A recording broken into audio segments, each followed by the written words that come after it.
Kinmilly Park, 100,000 welcomes to the Montreal Highland Games. May I bestow on you good health, wealth and happiness. Enjoy the day here in Montreal. Welcome to today's episode of KinFit. I'm Michael. I'm Tiffany. And I'm Tim, the cameraman. And today we're in Pierrefonds filming at the 30th Annual Highland Games. So Montreal is a city renowned for its festivals, and the Scottish Highland Games are one of these festivals, happening for 30 years like Michael said. So it's a day where you can come out and see guys wearing kilts, people playing the bagpipes, big guys throwing big objects, and just all sorts of other things Scottish. Definitely. So let's get on with Fit News before we miss any of this crazy Scottish action. So this marks a very exciting week here in Montreal. We just wrapped up our first Out Games. Well, I know you've been working on it. How was that like? It was amazing. I got to work with some of the athletes at the Out Games. We had international athletes, some from Denmark, Brazil, Mexico, all over Canada, the States. Definitely a memorable experience. So the next time we see you, it's at the Olympics, I hope. No promises, but anyone watching, you can hire me. Anyhow, so what's going on in Fit News today? Well, about 2 weeks ago, I had found on CBC that they did a report on overhydration. I thought this was worth noting because in our last episode we had covered a little bit about dehydration. And what the CBC mostly reported on was like mainly, they talked about mainly on marathon runners and like how about that drinking too much water might be dangerous for them because like because it might dilute the salt content in their blood. Oh. Yeah. So that actually is notable. That would be called hyponatremia. But what we have to realize as well is that we're talking about marathon runners, people doing exercise continuously over the course of several hours.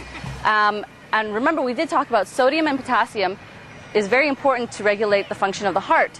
So if you're not getting any of that and you're sweating it all out, yes, it's dangerous. But don't forget, most of us don't run continuously for 3 or 4 hours. What they probably should have looked at was maybe sports drinks would be a better option for that. So don't go out and be all worried that you're drinking too much water, because in this heat, you need water. It's not that much of a big chance you'll get hyponatremia unless you're drinking gallons and gallons without anything to eat or any salt intake. So just be careful with that. Just remember, water is still good, but if you're doing sports outside in the heat and for a long time, maybe sports drink is a better idea for you. Yeah, so that's one thing worth noting about the report is that they just talked about water and they didn't talk about any types of other fluids that you can drink. And but we're going to have a link to the actual report on our show notes, and there's even a video from the report that you can watch as well. Okay, so what else is going on? Well, I was actually checking out surfing around the website, and I found a really cool little tool that you can use on the internet. It's called Nutrition Data. Ooh. And when you go to the site, I found this really interesting. You can look up nutritional facts of almost every single type of food product you can buy out there. Hey, so I looked up good. like Kellogg's Frosted Mini Wheats, and they had like the food label, which is the nutrition fact and tells you like the cholesterol, the grams of like carbohydrates and stuff like that. And what's even more worth noting is that they even had nutritional facts for restaurants like McDonald's, like junk food. And like I just randomly clicked McDonald's, and they had a whole list of all the stuff they serve. I clicked hash brown and they had the exact same thing. The little nutritional fact box. It tells you, like the fat content and nutritional values. It's pretty neat. And they even had like little diagrams telling you like whether like it was good food or bad food, and whether you should like how many portions you have like per day. That's really good. So now no excuses. You can find out all your nutritional information. Yeah, and what's really neat about it, it didn't just like show you the facts. You could even compare different types of foods against each other. Like you can compare an apple and an orange. Because I remember in our last episode you had talked about like having like the proper proportions. Oh, so this was pretty good for you to like enter like the amount of food you eat per day, what you ate, and it calculates for you whether or not you're eating healthy or not, according to like their standards. Not too bad. So definitely worth checking out. Yeah, and okay. If you're one of those parents who have kids that want to buy a certain type of food product but you never really heard about it, you can actually go to the site, look it up, check out the food value, the little food label that you can see on the internet, and like you can check it out before you can even go to the grocery store and thinking about buying it. Cool. Good idea indeed, because with all this stuff that we have nowadays, who knows what we're eating. Yeah. So, What really impressed me was the fast food restaurants. Okay, so no excuses anymore. Nope. All right. So anything you've heard lately? Yes, I've heard that this new company, Solstrom, has come out with a Smart Swim UV meter bikini. Okay, so remember we talked about UV rays and all that stuff? They have come out with a bikini with this smart fabric. it can pick up the UV rays and basically channel it out to a little UV meter. And on an LED display, you can see what it is, and it's fairly accurate too, like 0.01% error. So this is definitely good news for us. If you're not sure what the UV index is, you put on your little bikini, you check it out and see what it says. Okay, so look at that. The only thing is, it's a little bit pricey, about $160 Canadian. But what they do have is they have a lower cost model. It doesn't have the meter on it, but what it has these color beads, and as the UV gets more intense, the colored beads get darker in color. So an easier way to kind of figure it out, but a little bit less accurate. But nevertheless, it's a lot cheaper. It's about $90 Canadian, so it's a better price option, I think. Well, that's pretty cool. It kind of reminds me of the Adidas Polar product I was talking about in our last episode, where Yes, functional clothing. yeah, where Adidas Polar, we measured the heart rate, but yours measures the UV index. Yes, exactly. Well, speaking of the Adidas Polar, I just went back to the site. I don't know if any of you who watched the show went back to the site lately, but I noticed out there's a contest that you can enter to win one of 10 prize packs that they're giving away. They're giving away the whole kit. The shirt, the monitor, and the shoe, and the transmitter. Ooh. Yeah, and all you do is you answer one exercise science or like sports science question. I think the question was what your heart rate would be like if exercising at higher or lower altitudes. So, time to check out those books. Yeah, no, it's pretty cool. If you have a chance, enter the contest, because there's no price of what the product is, but we're guessing it could be pretty expensive. And if you could get a hands on it for free, it will be amazing. So I gotta go now and check it out. No, you can't enter the contest. Okay. Well, on a final note, I went to lifehacker.com, and this is basically a blog site with like a lot of like news and stuff happening around the world. And there's this one person who posted on his own blog how to make Pepto-Bismol ice cream. Well, what he says is that the reason why he came up with this is because when he has hangovers, he usually has ice cream and then Pepto-Bismol, and then he decided why not mix it together. I don't know if it tastes any good, but the picture of it, there's a picture of it on his site, and it looks like strawberry ice cream. So I don't know if you're gonna try it, but I think I'll just leave it at that. All right. In any case, so that'll be it for Fit News today. So today at the Highland Games, I think we're going to find that a good warm-up will be very crucial, because we have guys throwing big logs and running around dancing and stuff. So what we want to make sure is good warm-up, get all the blood circulating in the body, the muscles nice and limber, ready for action. Okay, so what you want to do for a good warm-up, generally a nice light jog is good to get the blood going, or some cycling, either on a stationary bike or on a real bike, that would be fine too, just to get, everything kind of ready. So after your warm-up, should you stretch? Definitely stretching is a good idea, but it depends on what you're trying to do. If you're going to be stretching for flexibility, the best time to do that would actually be after an activity, because then your muscles are really ready for you to kind of stretch them out. So think of your muscles sort of as like taffy. If it's cold taffy, it doesn't stretch very well, but after it's warm, you can stretch it quite a bit. Okay, so after activity would be the best time to increase your flexibility. But before the game, should you stretch? You definitely can, but right now, the best type would probably be dynamic stretching. So that is the kind of stretching that gets your muscles ready for action instead of getting them all nice and relaxed. You're still stretching, but with the thought that you are going to go into physical activity, so your muscles don't just get lazy on you. Okay? So what I'm going to do is I'm going to get my friend Darcy over here to come and help demonstrate some of the stretches we'll be doing. So first of all, if you're going to be before a game where you're doing a lot of lower body exercise, a really good one to do is high knees. So high knees, we'll just do it on spot. You can do it running, or you can actually do it on spot. Both are fine. What you want to do is bring those knees straight up. This way you actually stretch out the back of the hamstrings. Okay? And at the same time, you fire up all these muscles and get them ready to go. Okay? Next one you can do are butt kicks. So basically, you're in a running position, but you're going to bring your heels all the way up and hitting your bum. This way you'll be stretching out the quads and getting all the hamstrings ready for action. So those are two really, really simple dynamic exercises to do for now.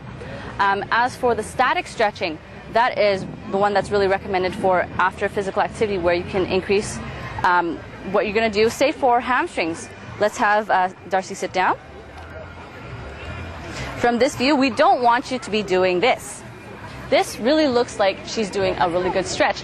But if you notice, her hips are not square. We really want her hips to be more square. Both hands are reaching out to her toes. Her knees are very straight, back is straight, and she's going to lean forward as much as she can. That way she's going to feel a good stretch, make it even on both sides and not feel like it's cheating. This is the better way to stretch. So this is a very good hamstring stretch. You want to hold that for about 30 seconds or so until you feel it release a little bit, and then you can repeat on the other side. Okay? So the next one we're going to do is for the quads. So if Darcy lies on her side, you can see she's going to be pulling back her ankle, so she can be pulling out her quads. Okay? You want to make sure that it's in line with your body, it's not too behind and not too forward, and also the thigh is parallel with the ground. That way she's going to get a really nice stretch right here. Okay? Same thing, you want to hold for about 30 seconds and you get a really, really nice stretch. And the last one we'll cover for today for the lower body is for the hip flexors. So if I'll just have Darcy get up into a lunge type position.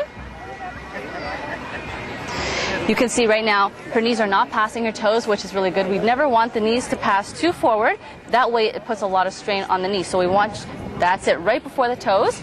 And from here, she has her pelvis turned a little bit backwards, and it pulls just on this muscle right here, which gets really tight, especially for people who run a lot during a game. You notice that she'll have a very straight back. That's important as well. For stretching, you want to make sure alignment is very good. So right here we have 3 really, really good lower body stretches. Hopefully you can use some of that next time you go and run around a lot. Next time we'll maybe cover some upper body stretching. That's it for today.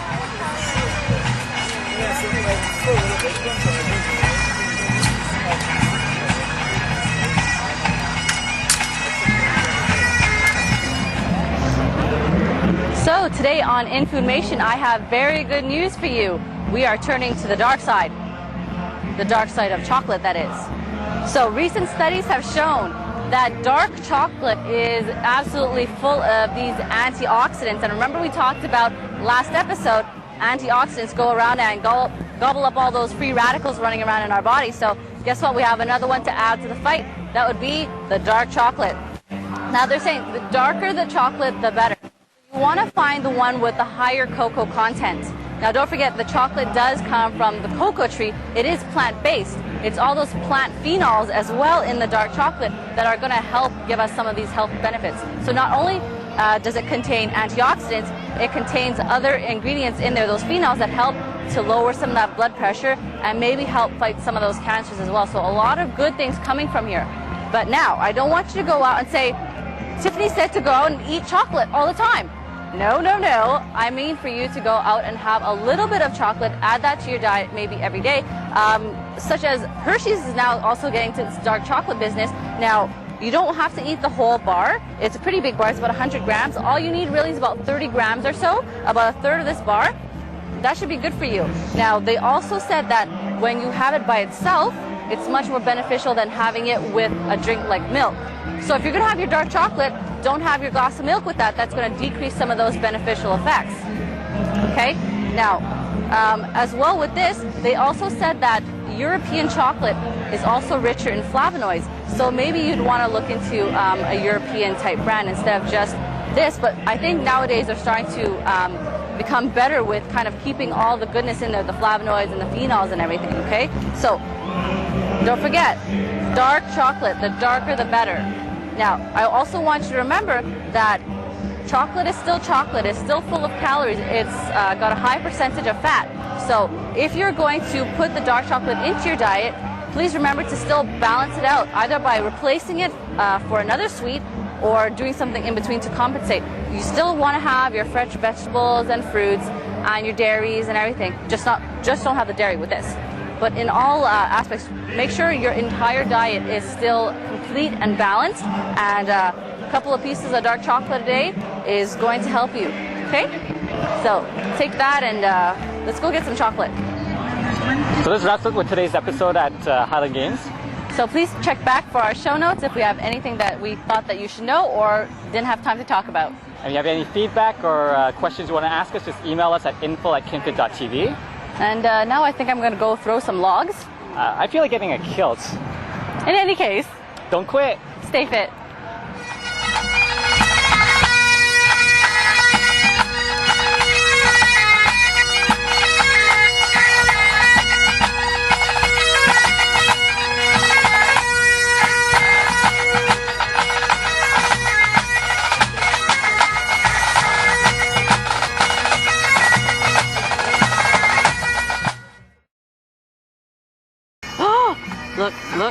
Okay, here we go.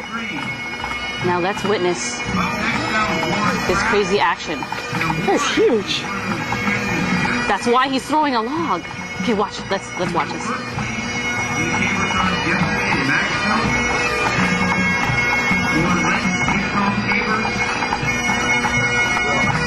Here goes.